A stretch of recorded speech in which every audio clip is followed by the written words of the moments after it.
शासनाच्या बांधकाम कामगार सन्मान योजनेअंतर्गत सुमारे 20,000 लाभार्थ्यांना लाभ मिळाला असून भाजप आमदार जयकुमार गोरे यांच्या मार्गदर्शनाखाली त्यांच्या संपर्क कार्यालयात या योजनेअंतर्गत उत्साहात शिबिर संपन्न झाले।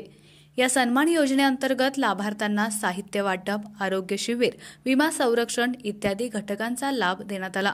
कामगार पेटीमध्ये बॅग, चटई, हेल्मेट, हँड ग्लोव्ज, बॅटरी, चटई, टिफिन, बूट, पाणी बॉटल, गृहोपयोगी भांड्यांमध्ये डबा, ताट, वाटी, कुकर, ग्लास आदी वस्तू देण्यात आल्या। तसेच 1ली ते 8वीच्या कामगार पाल्यांना शालेय शिष्यवृत्ती अंतर्गत वार्षिक प्रत्येकी 2,500 रुपयांचा लाभही मिळणार आहे। त्याचबरोबर आरोग्य शिबिरामध्ये CBC, malarial parasite, ESR, VDRL, HIV, HBAS, AG, HCV, thyroid, CEA इत्यादी प्रकारच्या लाभार्थ्यांच्या चाचण्या करण्यात आल्या।